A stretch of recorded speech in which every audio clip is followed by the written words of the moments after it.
Vous écoutez l'épisode 55 du podcast Business en spa esthétique, réussir en esthétique. Les 13 et 15 février prochains, je vous invite à me rejoindre pour un webinaire exclusif, les leviers pour atteindre vos objectifs en 2024.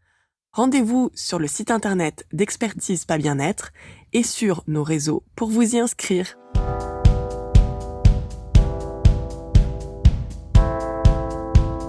Bienvenue sur Business en spa esthétique, le premier podcast du secteur du spa et de l'esthétique en France. Je suis Tiffaine Modeste, la créatrice et directrice d'Expertise Spa Bien-être, et avec mon équipe, nous accompagnons les professionnels du spa et de l'esthétique qui veulent réussir.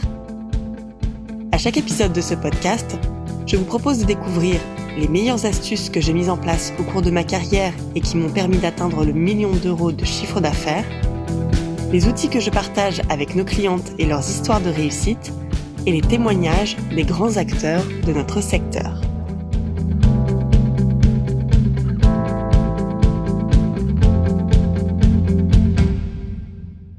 Difficile de se sentir successful tout au long de son parcours professionnel.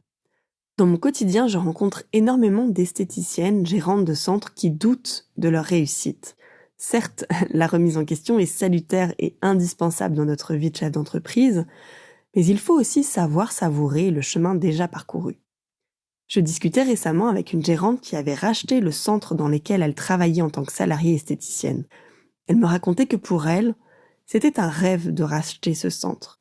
8 ans plus tard, elle avait perdu ce rêve, noyé par le quotidien opérationnel. Pourtant, son centre était une réussite. De très bons taux d'occupation, une belle progression de chiffre d'affaires, une équipe engagée derrière elle. Ce qui lui manquait, c'était de réaliser cela et de transformer sa frustration du pas assez ou du pas encore parfait en envie, vouloir développer le plein potentiel de son centre.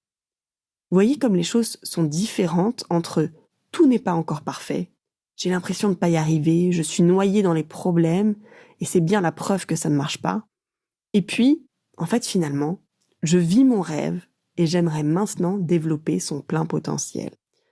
Je vous propose donc de faire la lumière sur cette notion de succès. Parce que finalement, ça veut dire quoi réussir ? La définition de la réussite, selon le Larousse, c'est résultat heureux obtenu dans une entreprise, un travail, une épreuve sportive, etc. À l'inverse, la définition de l'échec est résultat négatif d'une tentative, d'une entreprise, manque de réussite, défaite. Autrement dit, l'échec est l'absence de résultats escomptés. Encore faut-il savoir précisément en amont quelles sont nos attentes et nos objectifs. Les 3 raisons pour lesquelles on pense ne pas avoir réussi sont, toute première raison, on sent que l'on perd le contrôle. Je n'y arrive pas. S'il se passe ça, c'est que je ne suis pas bonne. Lorsque quelque chose ne se passe pas comme prévu, comme nous l'avions imaginé, ou bien lorsque nous faisons face à des difficultés, il est très tentant de se dire que l'on échoue et que l'on ne fait pas assez bien. L'exemple typique, c'est celui des gérantes qui travaillent avec des équipes. La salariée est partie alors que j'ai passé du temps à la former, je ne comprends pas. Ou bien, je dis oui à la plupart de leurs demandes, mais visiblement cela ne suffit pas. On se sent en échec dans son rôle de manager parce que l'on constate que nos équipes ne sont pas heureuses tous les jours. Elles râlent, elles soupirent, elles ont des humeurs, elles ont des demandes qui nous agacent. Et l'on se dit, comme elles n'ont pas l'air de nager dans le bonheur tous les jours dans mon entreprise, c'est que je suis mauvaise. Ou bien encore, dans les situations où on les regarde partir pour s'installer ailleurs, et l'on se remet en question notre rôle de leader et nos aptitudes de manager. Alors mon conseil, attention aux manifestations du syndrome de l'imposteur. Je vous en avais déjà parlé dans l'épisode 28 de ce podcast. Observez ce phénomène et demandez-vous ce dont vous avez besoin dans cette situation. Faire appel à votre confiance, vous former pour acquérir les connaissances qui vous manquent, ou bien vous faire coacher afin de vous aider à prendre du recul et avancer en alignement avec votre vision. La deuxième raison pour laquelle on pense ne pas avoir réussi, c'est quand on se compare aux autres. Les autres, vous savez, qui réussissent mieux, qui ont plus d'abonnés que nous. C'est un comportement typique avec les réseaux sociaux. On se compare en permanence aux autres et bien sûr avec les lunettes du dénigrement de soi. Les réseaux sociaux et la comparaison exacerbent notre vulnérabilité et notre insécurité. Il est très tentant de passer une soirée à scroller sur les réseaux et à scruter ce que font les autres de plus que nous ou de mieux que nous, et alors on se sent nul et pas assez bien. Attention à ce piège. Mon conseil, observez la façon dont votre climat émotionnel évolue en proportion de votre temps passé sur les réseaux. Et posez-vous cette question. En quoi le succès des autres est un échec pour moi? De quelle façon puis-je m'inspirer de la réussite des autres? La troisième raison pour laquelle on se sent en échec, c'est quand on voit bien souvent les trous dans notre planning de rendez-vous. Lorsque l'on crée un centre, on rêve d'avoir des clients qui affluent, qui sont heureux de venir, qui sont satisfaits et qui nous le partagent au quotidien. Un peu comme la maison du bonheur. Et puis dans les faits, lorsque l'on voit des trous dans son planning de rendez-vous, on se demande ce qu'on a manqué. Ce qui fait que l'on n'a plus de succès, qu'on n'a plus de rendez-vous. Et ne parlons pas des retours d'insatisfaction de nos clients. Quelle esthéticienne n'a jamais été confrontée à une déception client sur les prestations qu'elle lui a prodiguées? Le sentiment d'échec est assez puissant dans ce genre de situation. Alors bien sûr, il est nécessaire de faire la part des choses. Une insatisfaction d'un client n'est pas l'échec de tout votre centre et ne remet pas forcément tout votre professionnalisme en question. Mon conseil, l'essentiel ici, c'est de prendre du recul pour observer la situation sous un autre angle. Quelle opportunité puis-je observer de ce retour client? Comment puis-je mettre à profit ce trou dans mon planning de rendez-vous pour cultiver mon succès? Tout est une question d'état d'esprit et de point de vue. Alors maintenant, comment faire pour se sentir plus en succès? Les 3 clés de la réussite, selon moi, sont numéro 1, avoir une vision claire. Réussir, ça revient à atteindre sa vision. Encore faut-il bien la définir et prendre le temps de la reconsidérer chaque année. Les questions clés à se poser sont: est-ce que la vision pour mon centre est toujours la même que lorsque je me suis installée?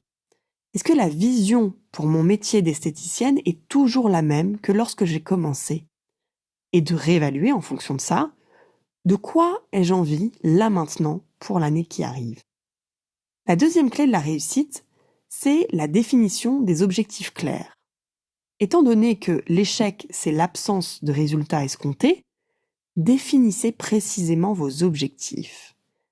Est-ce que la réussite, ça évoque pour vous un nombre de clients à avoir dans votre fichier, un taux de satisfaction à atteindre, un certain nombre d'avis 5 étoiles sur Google, un certain volume de chiffre d'affaires, un certain niveau de salaire, un certain résultat ou bénéfice à la fin de l'année, une certaine notoriété pour vous en tant qu'esthéticienne, une certaine évolution de carrière, certaines nouvelles compétences que vous maîtrisez, par exemple un niveau de master en microblading? Est-ce que ça évoque une certaine récompense, comme gagner un prix ou un label? Ou bien cela peut être aussi d'autres critères, comme un équilibre de vie, avoir X heures disponibles pour vos projets personnels, pouvoir faire du bénévolat au sein d'une association qui vous tient à cœur, etc. Et enfin, la troisième clé de la réussite, selon moi, c'est la capacité à cultiver son épanouissement tout au long du chemin. Pour moi, le sentiment de réussite réside dans l'aptitude que l'on a à savourer ce qui a déjà été fait, à célébrer ses victoires. Et pour cela, il est essentiel de se donner des moments où l'on se pose et l'on regarde le chemin parcouru. Alors bien sûr, pour pouvoir faire ça, on a besoin de se créer des routines et de gérer son temps de façon à savourer chaque journée et aborder les difficultés différemment. Ainsi, chaque jour, je pose en 3 minutes mon état émotionnel du moment. Comment je me sens ce matin? Et ensuite, de quelle façon ai-je envie d'aborder cette journée? Et puis le soir, je reprends mon carnet et je regarde de quelle façon j'ai réellement vécu cette journée. Ce que j'ai observé avec cette habitude, c'est que les journées où j'ai posé une intention finissent bien souvent par un sentiment d'accomplissement, tandis que les jours où je ne le fais pas, ma journée se termine souvent sur une note de frustration ou bien de culpabilité. Alors savoir cultiver son épanouissement, c'est un travail du quotidien et il existe 1000 façons de le faire. Par exemple, chaque année, avec Expertise Pas Bien-être, nous organisons une retraite business sur 4 jours pour les gérantes de centre. C'est un moment privilégié pour déconnecter de son quotidien, se recentrer sur soi avec des ateliers d'introspection, partager entre gérantes et surtout clarifier sa vision pour l'année et avec quelle intention on souhaite la vivre.